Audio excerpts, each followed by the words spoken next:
Greetings, unsettled souls, and welcome to The Correct Views.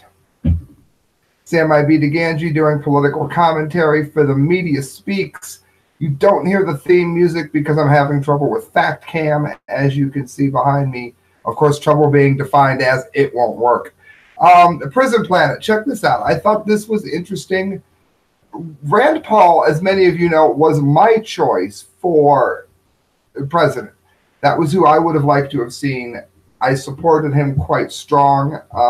And of course, Donald Trump took off. Not opposed to the Trumpster. I think he's done a fine job. But Rand Paul is much closer in some ways to the libertarian ideals that I have always had. Other than matters of healthcare, of which I tend to say that if the state wants to have a healthcare system, I could actually bend that far in the lefty tree. But other than that, I'm pretty much libertarian in my views.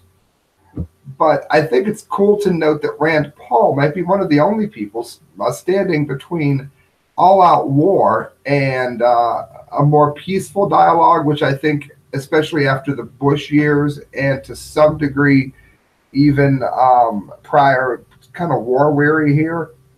So I thought this was worthy to get to. A report citing an unnamed aide to President Trump has suggested that the only reason that the U.S. has not embroiled in military conflict with Iran is because Rand Paul has the president's ear on foreign policy and is offsetting the parade of war hawk neocons circling Trump. If you guys want to call in, I got people trickling in here.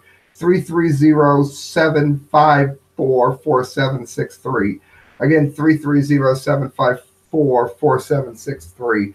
The report published by Politico notes that Trump's national security advisor, John Bolton, was a staunch proponent of regime change in Iran, as was Secretary of State Mike Pompeo and Secretary of Defense James Mattis. And I'm scratching my eye on film. It's that time of year. Allergies got me. All three have embraced the neocon position of preventive military action, but now have outlasted publicly that the U.S. will not seek regime change in Iran. Now, regime change is a clever rewording of the word invasion. We are not going to go invading Iran, and that's, of course, a good thing, particularly if you have people that could be in danger of, if you have people that have volunteered into the military families. I know I have lots of military family listeners here, so it's important that we have somebody standing against that. And again, Iran's a horrible nation. Their leader encourages them to harm America. They chant death to America. And Ahmadinejad and others have said that it doesn't really mean death to America. It's just what they use for unity. Oh, just for unity. Isn't that interesting that you're unified by calling for someone's death? So I'm not standing up for Iran. Okay, they're trying to build a nuclear power plant on an active fault zone. So they're really not the tastiest cheeseburger in the bag to start with. However, we don't need to go invading them and making the matter even worse. What we need to do is simply quit dealing with them. And that can be done quite easily, since already, when's the last time you picked up anything in America that said made in Iran? I rest my case. While Trump tolerates his hawkish advisors, the Trump aide added that he shares a real bond with Paul. He actually, on a gut level, has the same instincts as Rand Paul. That is very good to know.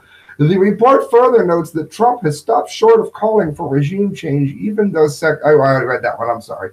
The source indicates that Rand Paul has persuaded the president and not only to stay out of Iran, but the commander-in-chief have bonded over a shared delight of thumbing their noses at experts, and the president likes to deride the foreign policy egghead. So basically, Trump is laughing at the people that want to send us into war over every little thing as well. And again, there are people that have said for a very long time that the military-industrial complex, the way they are sort of interlocutor into profiting off one another on the backs of people that have signed on to the military, that's a common fear. And it is good to see that the president is leaning away from that. Again, 330-754-4763. You can PM me on Facebook. It's very hard for me to keep up with the scroll, and then people tune out while I try to. LA officials moved to ban rental scooters in March. So why are they everywhere? This is the LA Times. Now, just let that sink in for a second. You're probably wondering why I'm talking about that here in Canton, Ohio. Because why is it?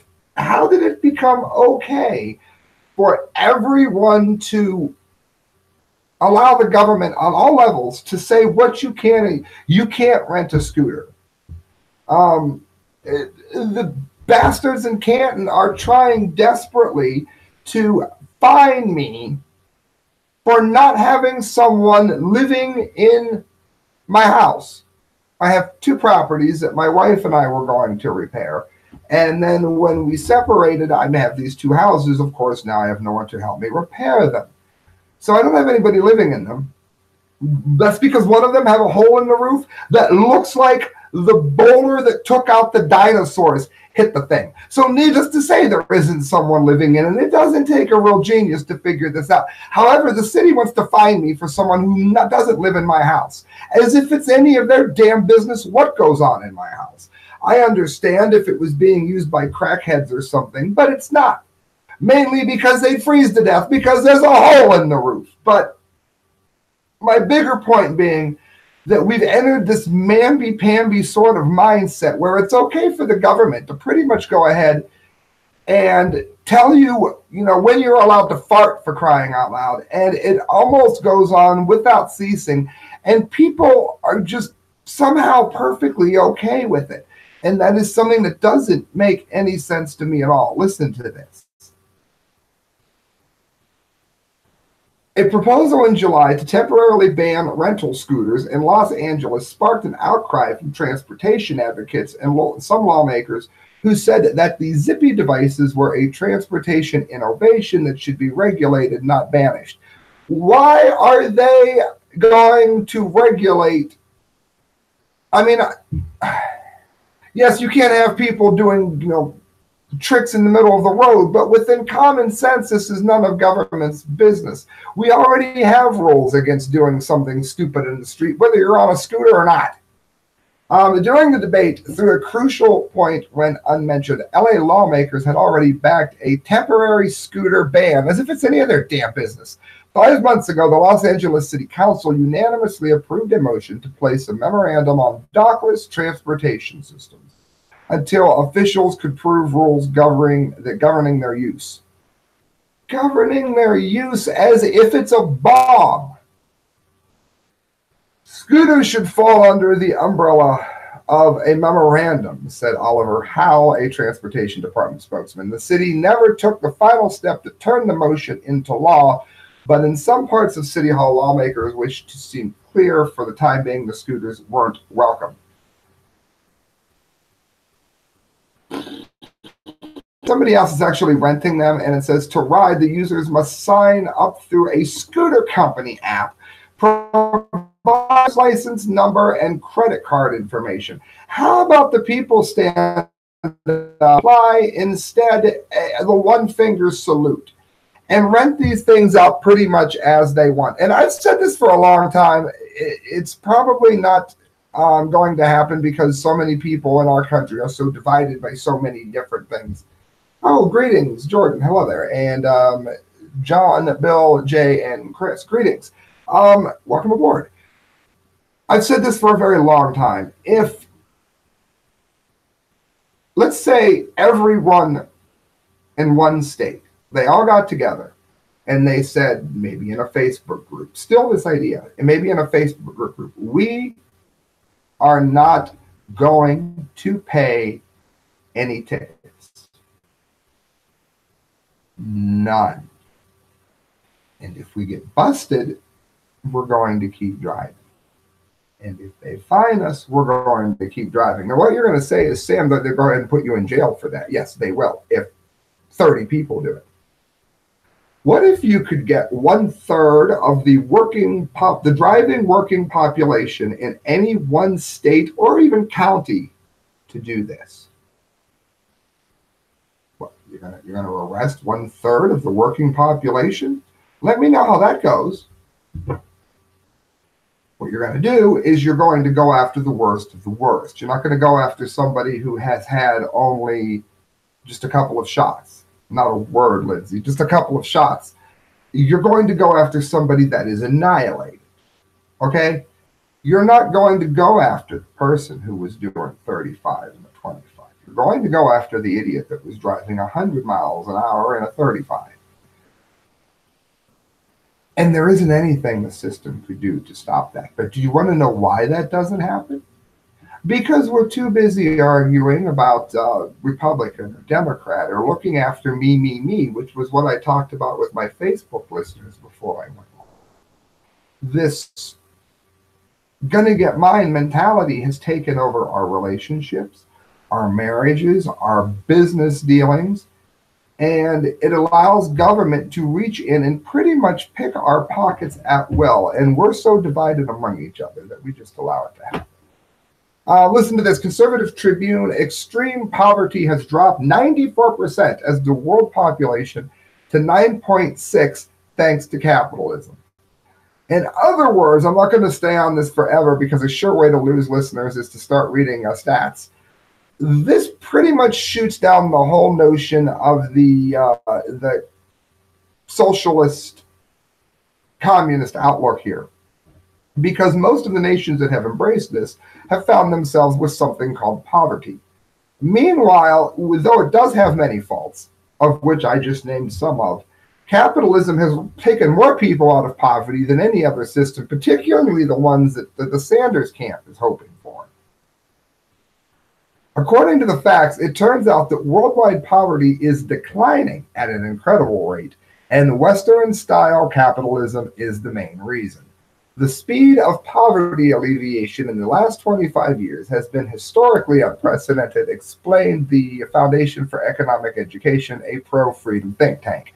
Not only is the proportion of people in poverty at a record low, but in spite of adding $2 billion to the 2 billion people, to the planet's population, the overall number of people living in extreme poverty has fallen too, according to information from FEE.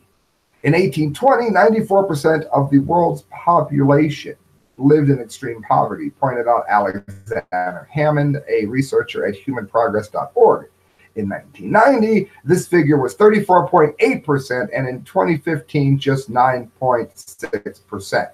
The good old days were not necessarily the good old days as it was defined. That's interesting to point out because we've somehow entered into a time when some of the strangest ideas have been embraced, even as they're failing currently, like in Venezuela. Yes, I can see your comments. Greeting. All right, guys, I've got two stories left, actually three. Though this was interesting because science has failed at this so many times that they've done it once again. They claim to have solved the Bermuda Triangle.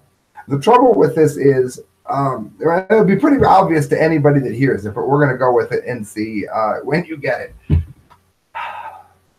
British scientists believe 100-foot rogue waves could be the reason why so many boats have been sunk in the Bermuda Triangle.